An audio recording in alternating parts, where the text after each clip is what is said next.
So for breakfast, I had cinnamon rolls and scrambled eggs. And then for the morning, I decided to take a nice walk. Soon we're about to go on a plantation tour. In the 1800s from South America. The Hawaiian word for pineapple is halakahiram. These are Manila Palms, originally from the Philippines, and they adopted the name Christmas aesthetic. Can be used to treat cold sores as well as toothache. This tree, though, however, is mostly ornamental. The seeds can be husked and polished and used for Maymaking. Okay, off to the left here. Looks like they're relaxing after a little breakfast. This is a small herd of cattle. They are a part of larger herds that we have on property. These are Texas Longhorns. You can see why they get their name. Their horns are pretty long. They've been in Hawaii about 300 years now. The females actually grow longer horns than the males. We've got two calves in there. Their names are Sunset and Snowflake.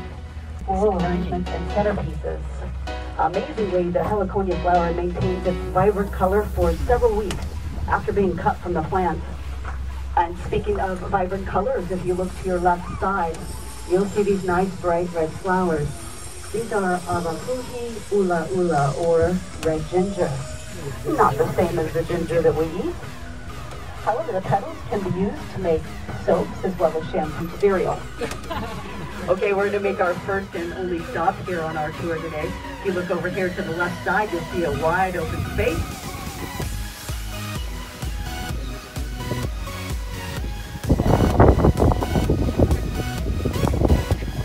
All right, good morning, aloha. Aloha.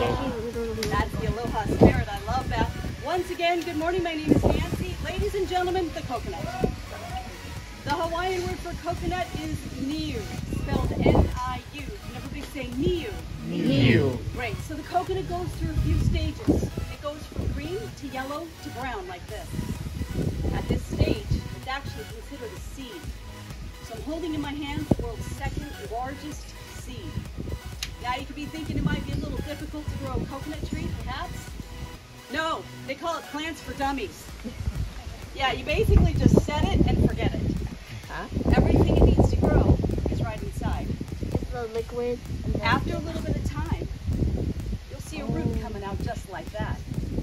And then in 6 to 12 years, you're going to get your first fruit. Okay, it's totally worth waiting for. Once coconuts start to give fruit, they can give up to 100 coconuts a year. Yeah, they're very fruitful. Did I mention you need a tropical climate to grow them? Yeah, okay, you need a tropical climate to grow them. Now, coconuts are self-harvesting, which means they fall whenever they're ready. That's why we've got that net above you guys. I'm just kidding. And if you look around at the trees in your immediate area, you'll see there's no fruit on them here. That's because there's actually a law in the state of Hawaii that any coconut tree in a public place that exceeds a certain height has to be trimmed of all of its fruit. Also, you never want a coconut falling on your head, or your car, or anything that you love. I don't know if you've ever seen Gilligan's Island. I'm dating myself. But you know, Gilligan lays underneath the coconut tree, coconut falls on his head, and he gets right back up. Yeah, that might not happen.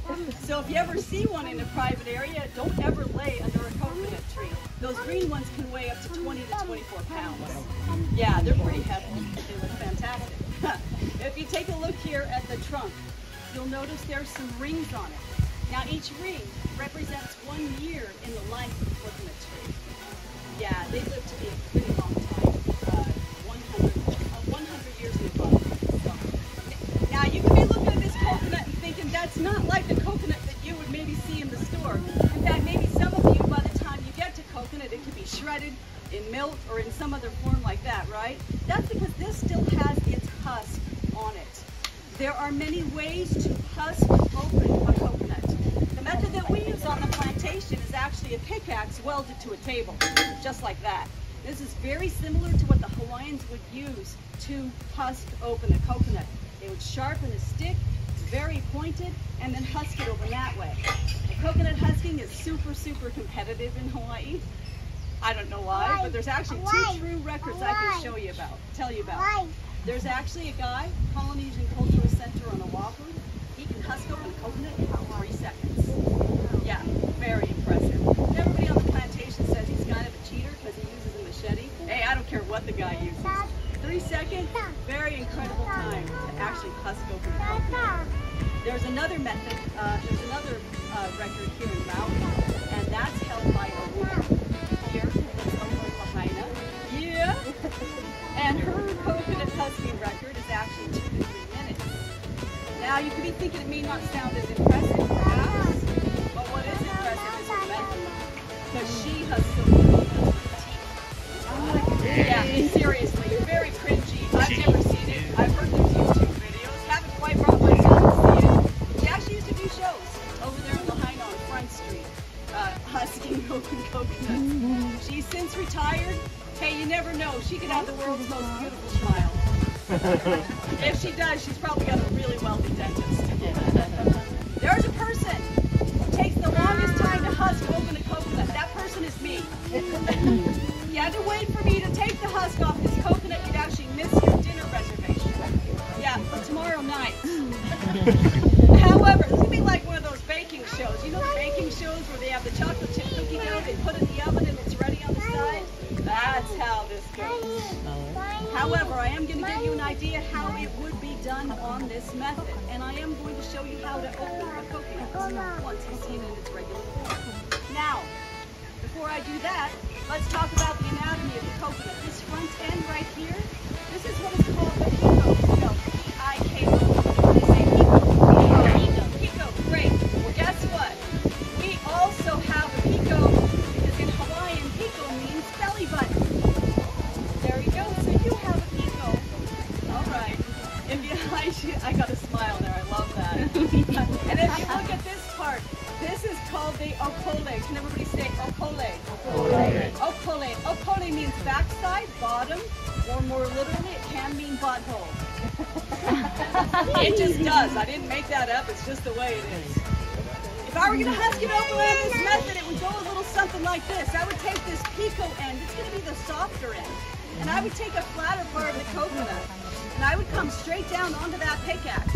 That pickaxe is going to hit that coconut on the inside. It won't do a thing to that coconut. That shell's super, super hard.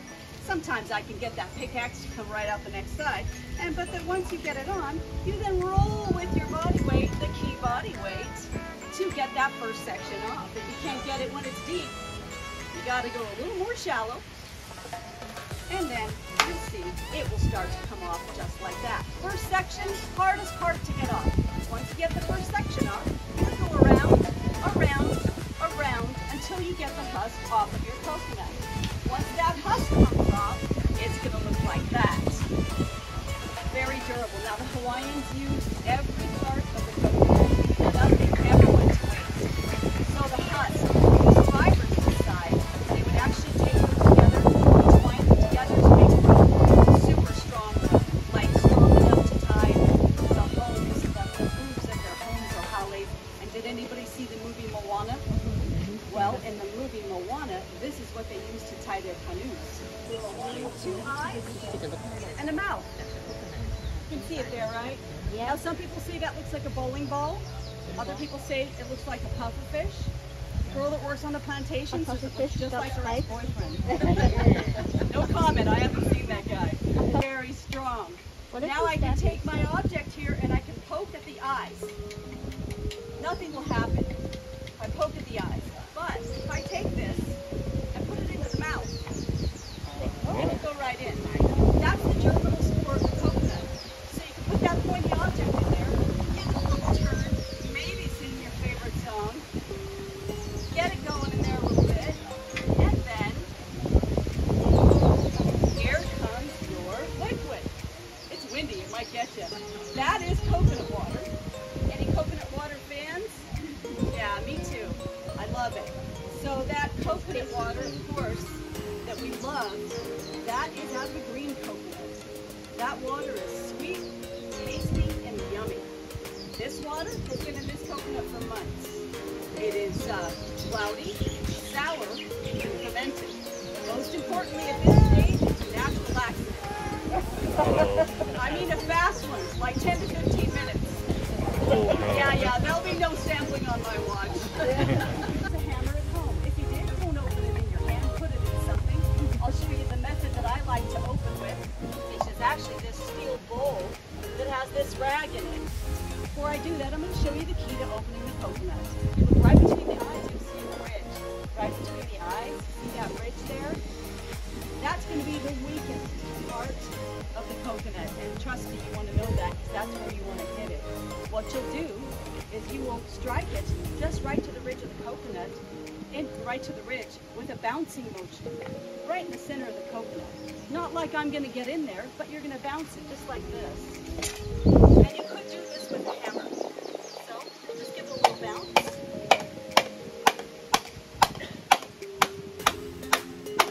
I knew it was going to be stubborn when I saw it. There we go. Got my crack right there. Probably hear it crack open too. So once you get the crack like that, have a little cloth in your hand. I would like to be a little pitchy. You follow that crack around with your lava rock or your hammer. Careful if it's in your hands. And voila! There's your coconut. That's a beautiful coconut. That meat, if it's bright white, it's all right. If it smells smoky and it's brown. Tour. He does have works in the Vatican as well as the Frank Lloyd Wright building. He does do a show and on the way out at the beginning of our tour. And to the left side, one of my favorite flowers here in Hawaii. These are Pumeria. And the Hawaiian name for Pumeria is Pumeria. These trees thrive in the spring and summer. They don't like cold, rainy weather. Each color has a slightly unique fragrance of its own. They're very popular for lei making. Also, Pumeria spells K-O. Hawaiians used to plant sugarcane around their homes or hales to act as natural windbreakers. They would also suck on the stalks for energy and then use those fibers as toothbrushes. Sugarcane production started in Hawaii in the 1800s, brought in people from all over the world, which is reflected today. And to the left side here, these bright colored hedges. These are bougainvillea. And also some hibiscus right here at the end. And lastly, Maui is known as the Valley Isle because we are in between two amazing mountains. On the right side, Mauna Kahalavai, and if I take your gaze to the far, far left, that is Mount Haleakala. Haleakala means house of the sun. Indeed, sunrise.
Oh, there's fish under it too.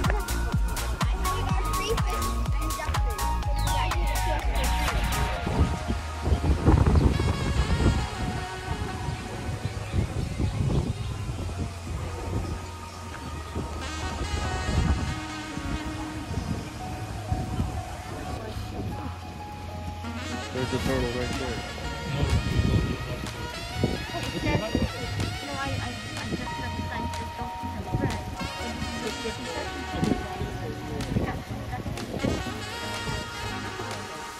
No, she wants to feed the ducks, right?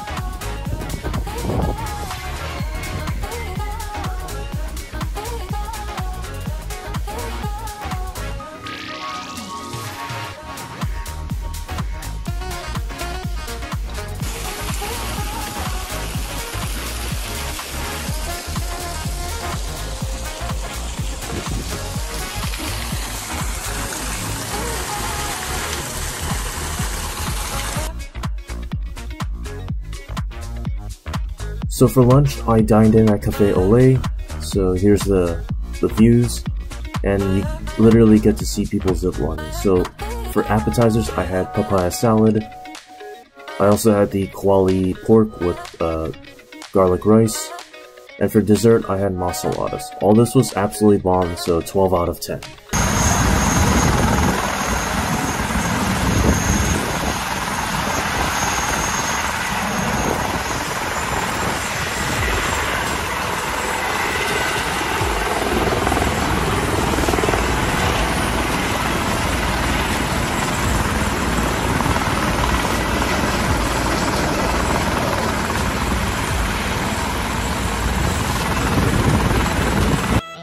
After coming back from the plantation, we didn't really have anything else planned, so we decided to go around for a drive and just walk around other places.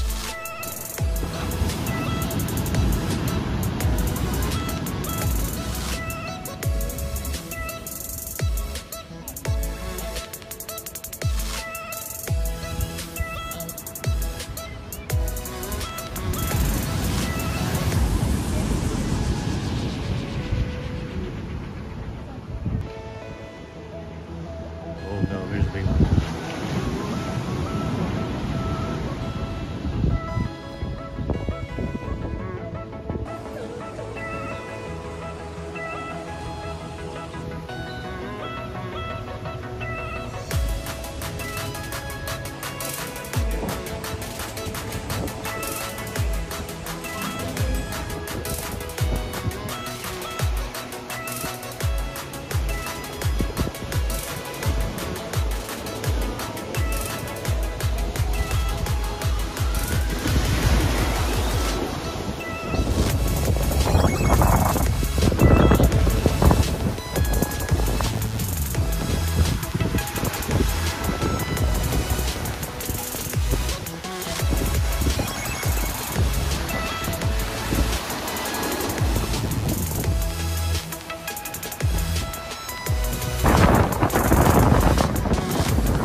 So for dinner, we dined in at Ohana Seafood Bar and Grill. So this is what the outside of the restaurant looks like. So for dinner, I had shrimp tacos, which I shared along with my parents. I had steak along with shrimp tempura, And I also had risotto. And all of these were absolutely bomb, so I give this a 14 out of 10.